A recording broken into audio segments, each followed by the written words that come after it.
Um, Good afternoon, Commissioners.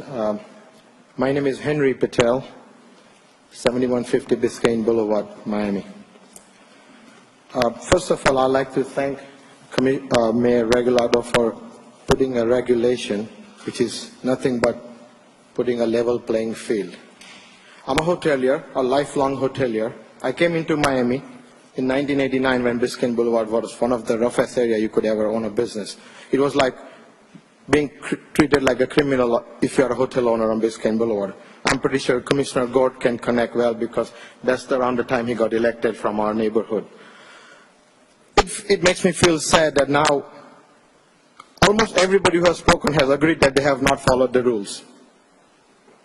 We have a rule of zoning to do a business, the nature of business they are doing. We have followed and lived by the rules every given time. Yes, we have this. I have been on the receiving end of some of the regulations which did not work to our advantage, but I have never called my mayor in a wrong way because I respect everybody's position. We were downzoned from 100 feet to 35 feet. I bought my hotel, we had C1 zoning. We had 100 feet in our area, we were downzoned to 35 feet under the Miami 21. We lost the values of our property. We have fought crime. When I came into Miami, we had problems where neighborhood were complaining there was a lot of crime. And I stood with the neighborhood because I'm a father and a family member first before a businessman. The nuisance abatement ordinance came into effect in early 90s when I stood on the side of Miami PD and City to make sure the bad hotels were closed down. We stood with that. Nobody has, in this whole conversation, nobody has brought up how many jobs our industry have created. From a low to very moderate educated people in our community can find a job to feed their family in our industry. And we have gone through three most important critical disasters in the last few years. The BP oil spill literally took the keys away for so many hotels in Florida, primarily on the West Coast. But the perception in Europe was that BP oil spill has reached Florida. And historically that year, the number in Myrtle Beach for 2 years was skyrocketed in occupancy. We survived BP oil spill. We survived the 2008 recession. Nobody came to us and said, we're going to give you top money to rescue your properties. We survived the Zika virus. Still, we employed the people from our neighborhood, Commissioner Hardeman, now as that you represent our neighborhood, Little Haiti, all the area, they have employment in our industry, permanent jobs. They don't create, we create permanent jobs. We pay our 6% occupancy taxes, we pay our sales taxes, we pay our unemployment taxes, and how can we forget the major infrastructure development in our neighborhoods are done by our bed tax dollars. Nobody came to me and asked if I'm going to okay a Marlin Stadium from my bed tax dollars. I'm okay. Why? Because it created another 500 jobs from my bed tax money. Now about the lifestyle. I live at my hotel with my wife and 2 kids. When we both came, we were newly married. Now my daughter is 25, works for county. My wife has spent 2 pregnancies sleeping on the small little apartment at my King Motel. That's my success story. And I have worked hard in the neighborhood. Everybody in the neighborhood appreciates me being a neighbor who's very much committed to a clean running business. And I'm there. I have built another hotel and opened for another 35, 40 jobs. But here is the thing. The zoning laws were made for businesses to follow the rule. The planning laws were made for our businesses. We follow the state rules, we follow the county rules, and we will follow the federal rules of American with a Disability Act. We have been sued by ADA for non-compliance of smaller properties which were grandfathered in at one time. The infrastructure and development of our cities, we have been tagged on by hundreds of thousands of dollars of a bill for getting hooked to a sewer system or a water system because we have a hotel or a commercial property. So many of the people who do AirBnB rental, they haven't said that many of them do claim homestead exemption, which is illegal. You cannot claim a homestead exemption if you're renting your property. Secondly, yes, if you have a condo and somebody is renting a condo, and by the way, I can flood this room with my employees. If the whole industry drinks, they can flood the whole parking lot. Unfortunately, they are working right now, earning their bread and butter because they have a job to do. I can flood this room with SEIU unions who work for hotel industry. So it's not that number game. I'm on the truth side and I'm proud of being on that side.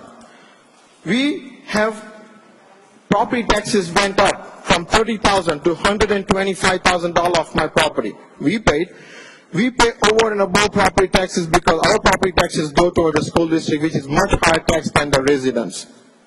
Secondly, nobody said ever that what is the impact of our industry when we were into a brink of losing so much business and turning the key back. It's no harm to be a businessman. Yes, I have worked my butt off being a businessman of 30 years in this city of Miami. It's no harm to be a businessman. I'm going to pass out some of the information, but there was a research done by CBRE that over 80% of these rentals are not occupied and owned. I mean, not occupied. They are just bought for the mere reason of renting it out. They are not owner occupied. More openly, it has been an impact of $4.6 billion. Now, if it was a sensitive issue, New York has banned AirBnB. Just recently, state of Virginia, from January to now, it is already on the desk of the governor, and I'm going to pass out all these documents for your record so you can see what I'm talking about. Then, another issue I'd like to bring up. When we have hotels, we have 24/7 management. Somebody said, oh, the criminals stay at hotel. There's nobody, it's not written on anybody's face that somebody is a criminal. But we go follow the rules. We have fire regulations, and just FYI, I tell you, I'm just opening a hotel.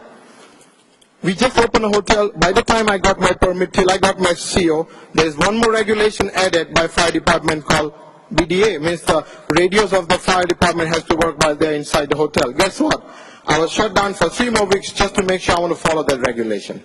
I was shut down. I was not given a CO for 2 more weeks because just one handrail was not right. And how much impact that is to my business when I know I'm not going to be probably able to rent for the Alto Music Festival. Then security. Any police officer can come into our hotel, ask for the identification, and can go to any room. That's allowed by the law, and we fully cooperate them for doing their duty as law enforcement. Any auditor can come into my hotel and ask for my tax records of my occupancy for sales tax or occupancy tax anytime. We follow that rule. Then, there is, I'm sorry. Yeah. Now issue comes to about crime. Just think about this. If you're living in a condo where one person wants to rent, but the 10 people on that floor don't agree with that. Guess if you have young kids, how do you know if you have different people in next door condo renting, and would you feel comfortable with your young kids living there, that there is going to be a new face on the next apartment? If many people in Miami were supporting the residents, Miami is just not made of people who support Airbnb, and I respect them for doing that. This will be flooded. This will be flooded if every resident in Miami was going to be. I know people say we vote. No.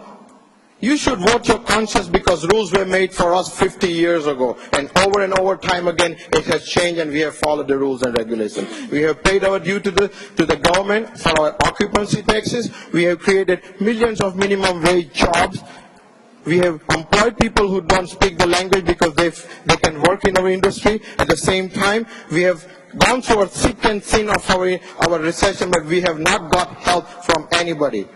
We have never got help from Grand even when Biscayne Boulevard. Tell me how many times you have seen Biscayne Boulevard hotels being advertised in anywhere. We pay our fair share of taxes. Absolutely we pay our fair share of taxes for many years. This is unfair.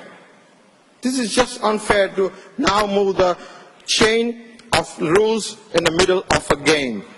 If they want to do this, let's put every regulation which is to our industry. Yeah, they're allowed to do a monthly rental. Absolutely. But they find it's more lucrative to do a daily rental. What you lose is jobs. What you lose is your tax revenue. What you lose is the revenue to build the infrastructure of our city, our community, our stadiums, our roadways, our schools. That comes from our industry. The hotel industry is the one single industry which gives the maximum money. And now, by the way, when they are claiming that tourists are coming, guess who pays for that? Our tourism development tax from CVB is spent to bring these tourists into the country.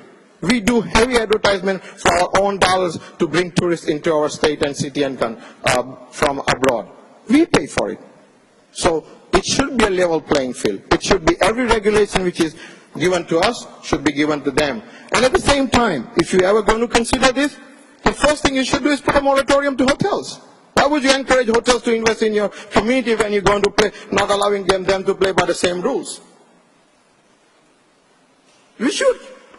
I have agreed and disagreed with many of you on issues like when, I'm pretty sure Commissioner Herdman was not on there, but when the 35 feet, it was a purely political ploy to downzone the Upper East Side from 110 feet to 35 feet. I did not go to court and file a lawsuit against my city, although it is a heavy impact. And then top of that, they put TDR.